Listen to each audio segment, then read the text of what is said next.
And I think that young people, I know it's hard, it's lofty goals to be like, don't believe in, abolish the stereotype and don't believe the box that they put you in. But life is so short that you can't waste even a day subscribing to what someone thinks you can do versus knowing what you can do. And that's like the switch.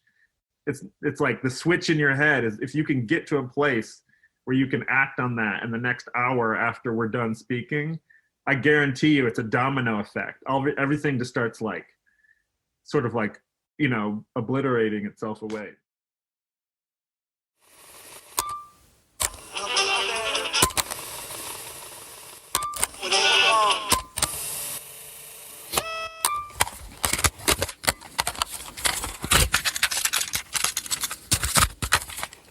Hello again. I hope you're well.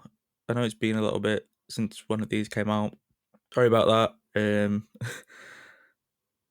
Hopefully we get more regular with them. My kind of aim is one a month. If that doesn't happen, that doesn't happen sometimes. No biggie really. But yeah, so today's episode is a little bit different from what I normally do. I feel like I say that at the start of all of them, to be honest. In this episode, I speak to one of my lecturers from university called Jim Williams, who is a gentleman that's done a few different things in his career, and we sort of discussed them briefly in the podcast, including he was one of the founding members of The Chase, the design agency in Manchester, which have gone on to do really big things, including sort of the JD adverts that you see on Tally at Christmas time and things like that. He's the author of a book called Type Matters, which is probably one of the better type books that I've ever come across, and it's gone all over the world, and we talk about that. Talk about how he got into teaching, because he's obviously a lecturer at my university. And yeah, that's pretty much it, I think. I hope you enjoy.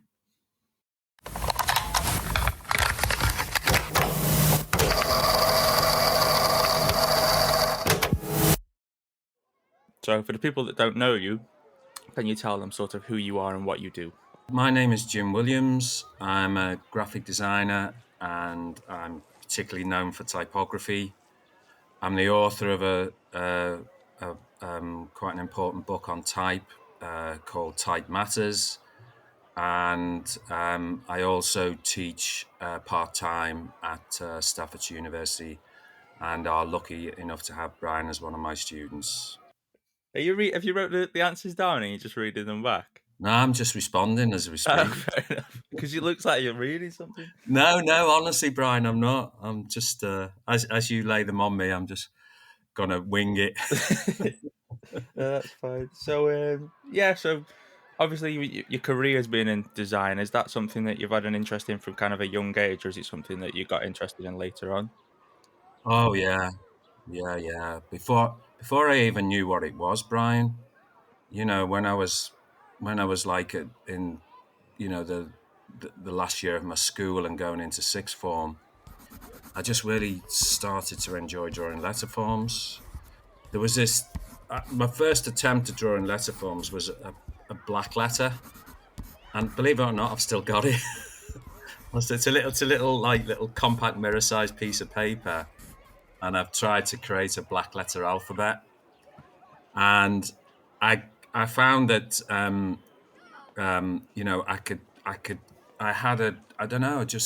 I just really enjoyed drawing letter forms. And then what happened was at my school in Liverpool, I was studying A-level tech drawing. But Brian, I enjoyed the drawing, but I couldn't do the maths. The maths just left me cold. But the teacher who taught it was, we also ran a little print shop in the school, a little letterpress print shop. And sometimes I'd see on his desk these proofs, his letterpress proofs for, dance tickets for people and stuff like that. And to be honest with you, I found that more interesting than actually trying to design a cog or a gear or something like that. It's just like, wow, what's that? Okay, I'm interested in that. And that was it. Then I got to, I did A-level art, and I had an art teacher called John Sankey, and he'd come from a design background, and he started saying to me, "Have you thought about graphic design, Jim?" Well, they would have called me James. Obviously, it's kind of, yeah. And then that was it, Brian. Once I knew what it was, I knew that was what I wanted to do. I was very lucky because I've always been quite focused in terms of, my subject and what I want to do. I'm kind of like that. I've been thankful for that for a couple of times because I've know I've wanted to kind of do this from when I was about 13, and it's just kind of snowballed from there. So I've kind of like, looking about now, there are some people my age that don't know what they want to do still. They're still floating about from different things and they're just going from job to job. But it is quite nice to sort of know early on what you Yeah, want to get exactly. into, isn't it? Yeah. And I think also, the sense of reward that this job can give you, when you go into a bookshop and you see your cover, or you see a 48 sheet poster, or, you see your work out there in the world, in the workplace and stuff. I don't think there's many jobs that can give you that kind of satisfaction. Yeah, definitely You not. know. So yeah, this is just basically me stalking your LinkedIn. But after graduation, you moved down to London. You told me before you've had to, at the very start, you was like sleeping in a van and things like that. And you work for a design agency called Collett. I might butcher the name, but it's called Collett Dixon Pierce, which is kind of, are they quite a well known agency? Well, what happened, Brian, was I first went to work for an advertising agency. So I went from a rundown area of Preston in Lancashire to the obscene wealth of Knightsbridge in London, and I was working for an agency called Benton and Bowles. But I went to work there straight from uni, and I went to work with a lady called Maggie Lewis. And Maggie Lewis at the time was one of the foremost advertising typographers. She was very well known, very accomplished. And I went to work for her and, stayed there a couple of years. And then before I returned to Manchester, I did 2 years at an agency called Collett Dickinson Pierce, which is probably one of the most important advertising agencies in UK advertising history. So they did all the classic like Benson and Hedges work, Carling Lager and stuff like that, just really seminal, important visual communication. And I was there 2 years, and I got the opportunity to come back to Manchester as part, at the beginning of the Chase and stuff. So it's been a good ride. Yeah, I guess just carrying on from that, can you touch a little bit of your time on at the Chase? Well, I was there for the first 3.5 years, Brian. I was one of the first people up there. And it was really when Ben Casey, the guy who set it up, he also taught me. He taught me at Preston. So I was going to work for someone that had taught me, who obviously I had an enormous amount of respect for. And, it was great. And what I was talking to John about this, the other on Tuesday, that Manchester now, in terms of our industry, is the second city. You can have a fulfilling career in Manchester. And I'm not saying it's solely down to the Chase. It isn't, of course. But the Chase was a catalyst. Okay. So what happens is people come to work at the Chase, then they realize they've probably reached a plateau in terms of how far they can go. So they either leave, go back to London, or they set up their own thing. They set up their own studios. And that's kind of happened. Lots of people, like, of Glorious, don't you? Glorious in Manchester. I think I might have heard of it, yeah. No? I might have heard of it. Okay, so Edit. Do you remember Edit, Karen? Karen who came in. So they're all ex-Chase. So they've left and, set up their own thing. But Manchester's a great scene, Brian. Honestly, when I was in your shoes, you just went to London. That was it. Outside of London, it was a wilderness. You know, I mean, there were agencies and stuff, but there was no one really doing any good work. And you know, if you were if you were motivated by that, wanted to do good work, then obviously you went to London. I've asked a couple of people this before, and if you can't answer it, because I'm just springing it on you now. If you can't answer it, that's fine. What do you think sets? Because I mean, like if you were to compare Stoke and Manchester, for example, Stoke is kind of, it's still stuck in the 70s in a way, isn't it? Do you know what I mean? It's still stuck in that kind of pottery thing. We haven't really progressed since then. And then Manchester is kind of, it was you know, it was the kind of the cotton central, wasn't it? And then it's moved on to kind of, you know, it was kind of the home of music for the world for a certain point, wasn't it? And then it's kind of gone on now to be like, you know, football and the home of creativity. Why do you think it is that they've kind of, what's special about Manchester as to where they've been able to do that, whereas, you know, some cities haven't, you know, really been able to bound on like that? Yeah. Well, I think Manchester's always been a forward-looking city, Brian. You know, I think you're right. I think Stoke is stuck in the past, and you know, it would be great if that industry obviously returned to Stoke, and I think that it is a bit, but you know, it's, you have to move on, you have to change, you have to adapt. Things change, and if you don't change with them, you get left behind. You know, and as I say, I think Manchester, you know, you understand the history of Manchester and stuff, and obviously it needs the right people to do it.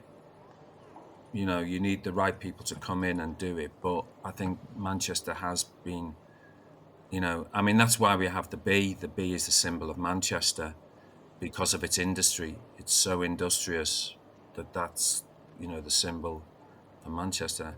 I think, I mean, for you guys now graduating, I think, you know, there's so much more opportunity. You might not immediately see it, but you know, I'm promoting Manchester, but you know, there are really good people in Liverpool, Brian. There are good people in Birmingham, Leeds. Scotland has some amazing agencies and design companies. You know, so it still is, you know, still, I guess, kind of focused in London, but it's not to the same degree. There's lots of good people outside of London doing good work and getting noticed for it. So, yeah, you mentioned your book Type Matters a little bit at the start. Could you go into a little bit more detail about how it sort of came to be?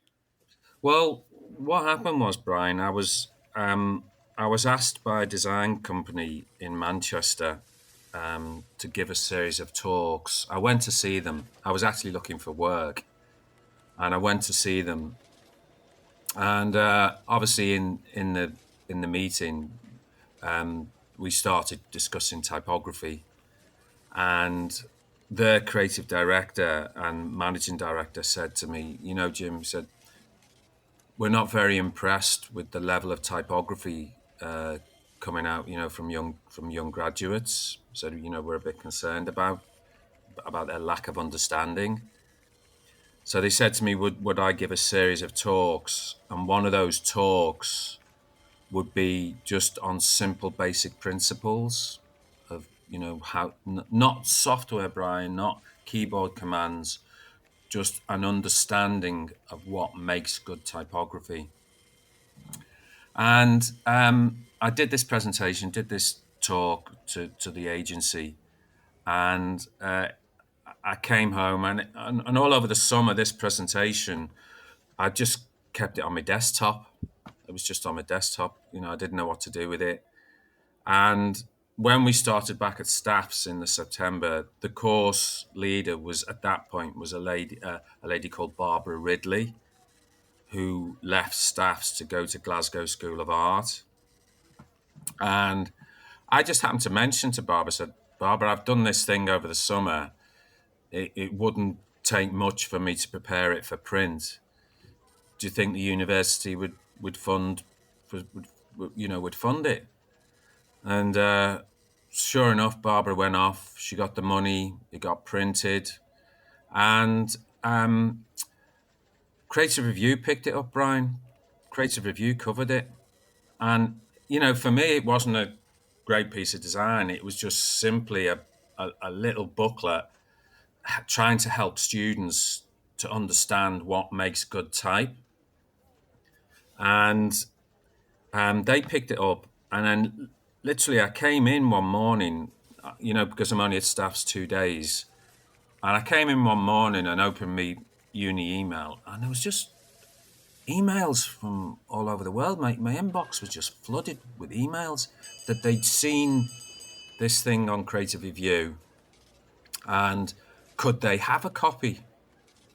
And the university was very good. They started sending them out. They were sending them to people all around the globe: Thailand, Portugal, America.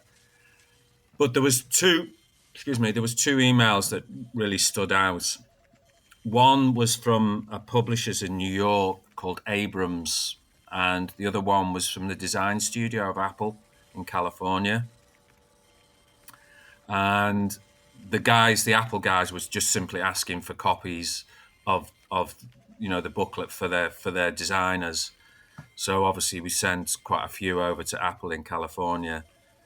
And I then started entering into a dialogue with Abrams, and they were saying, yeah, we've seen this thing on Creative Review. Have you thought about making it into a book? And I said, well, my wife has often said to me, why don't you do a book? Even if you just do it for yourself, you put everything down, and, just see how it goes. Now, I had a couple of conversations with Abrams, and they decided not to go ahead with it for whatever reason.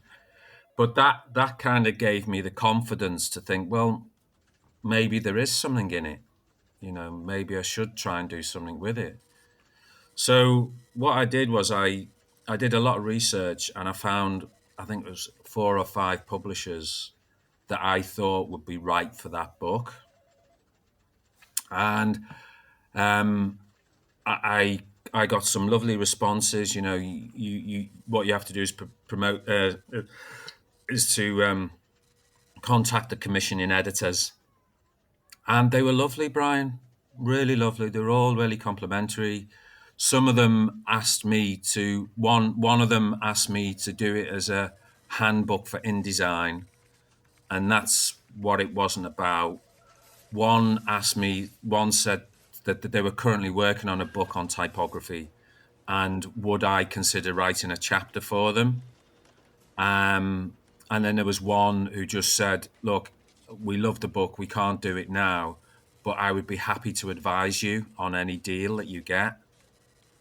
And then sure enough, I sent it off to Merrill, and Merrill were really on it, Brian. They just knew straight away. And their creative director was a lady called Nicola Bailey.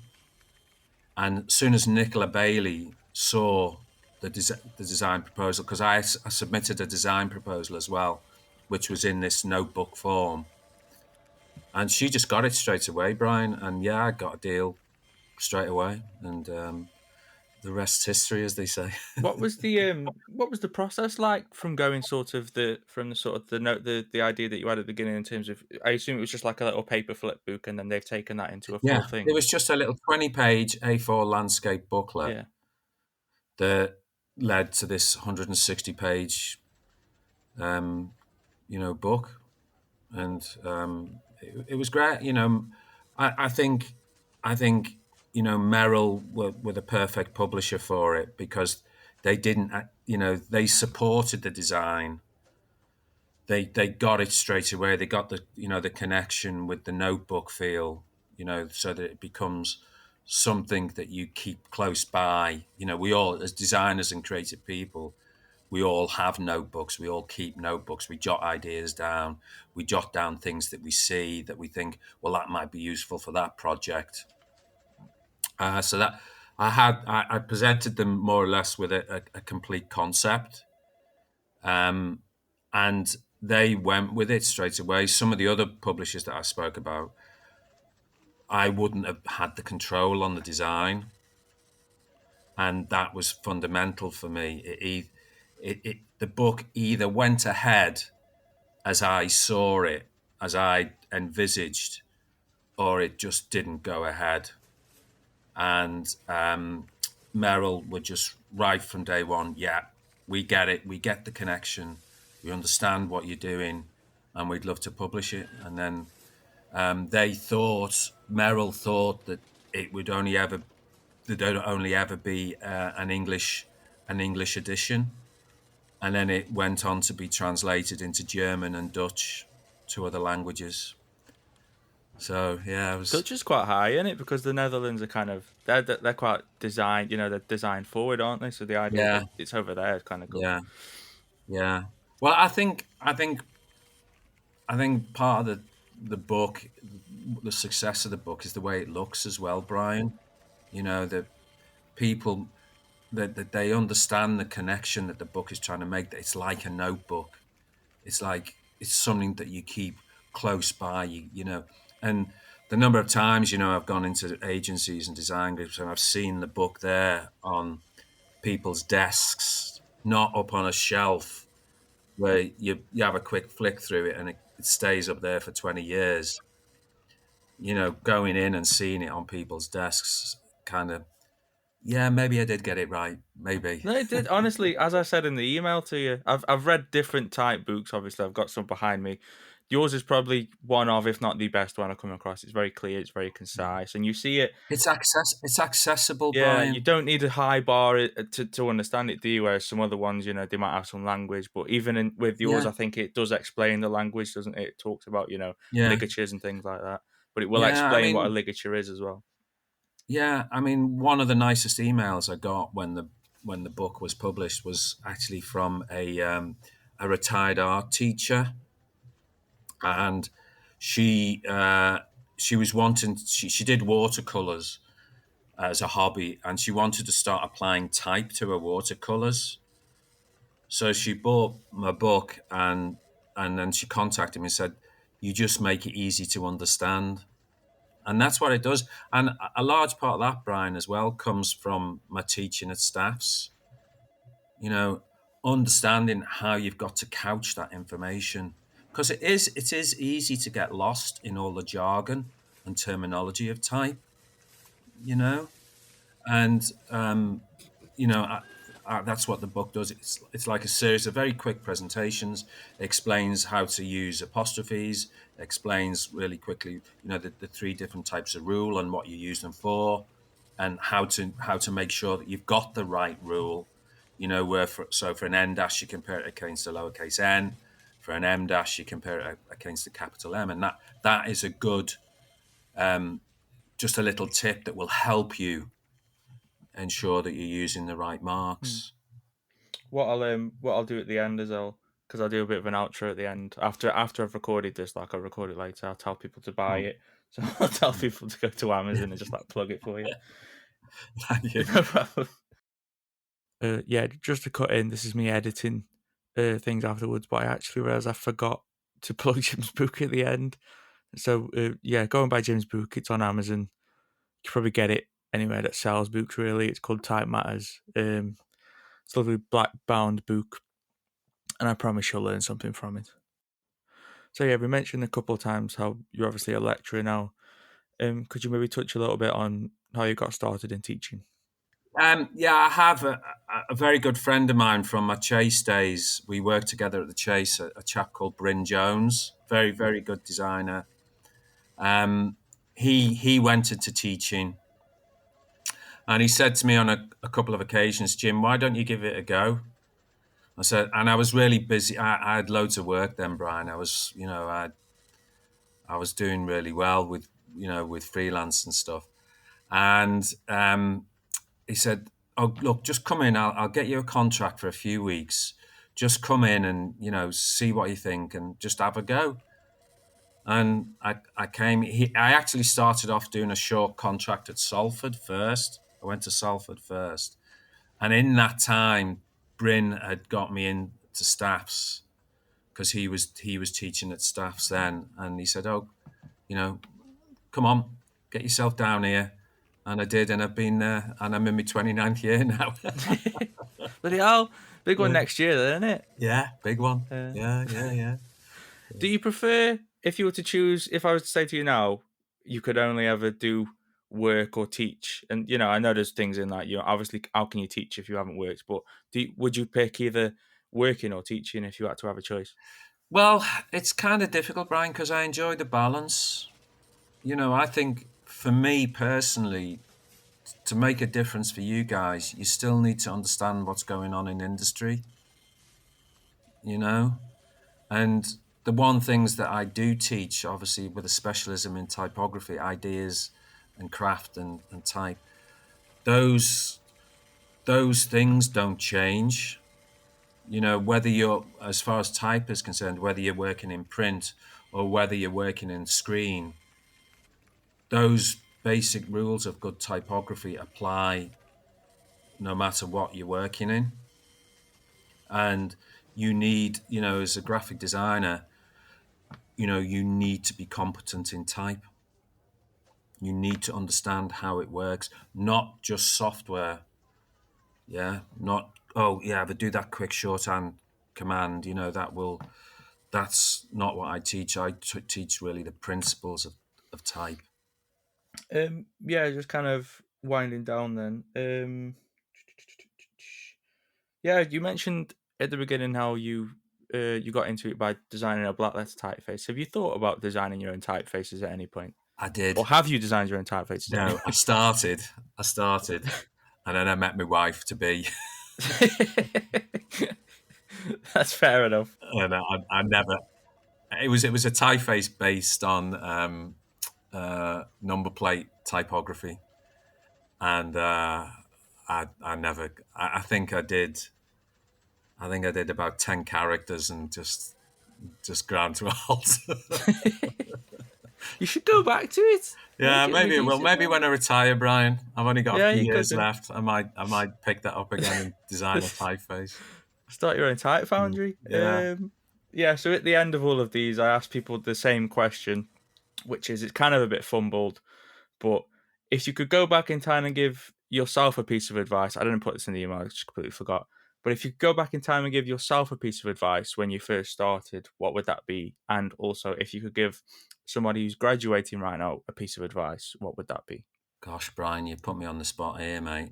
I know I didn't put it in the Yeah. email. I'm so sorry. What advice would I give myself? Do you know what, Brian? I'm really content. I'm quite happy with the way everything worked out for me. I can't, I feel very lucky that, those first few years of my career, I worked with some of the biggest names in the industry. I then went on to help found The Chase,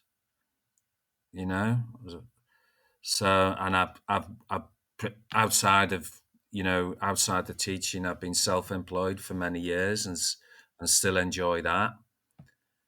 So for myself, I don't, I can't think of anything that I'd say to myself, I wished I'd done that, because I'm actually really content. The advice I'd give to students is type makes the difference. Okay. Like a number of students from staffs have actually gone on to get jobs because of their typography. So, for example, there's a lad who works at Love in Manchester called Harry Heptonstall, and he was really good with type, and he went straight from staffs to The Chase. Then he worked at The Chase for a few years, and I think for what is a small provincial university, we do actually punch above our weight. We do get students into really good design companies, and I think that is testimony to all the teaching staff, Brian. Everyone that works at staffs, John, Sam, Richard, and myself, and then we do all care. We care about trying to make the difference for you.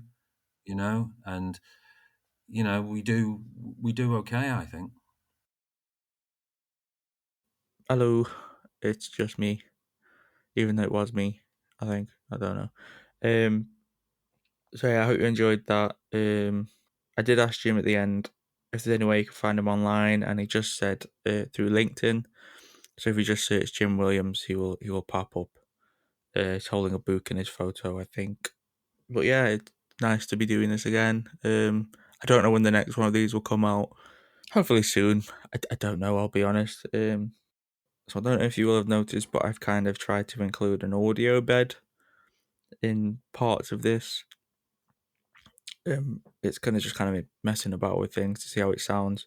It's kind of got. I was just listening to sort of more high end produced podcasts, and they had this thing where, like, if somebody was talking about it raining, they had the sound of rain in the background, and I thought it created a bit of an atmosphere. So I tried to do that. I'll see in post. I'll ask some people whether it was better or whether it was worse. But yeah, that might be a thing I do from now on. But yeah, I shall see you all next time.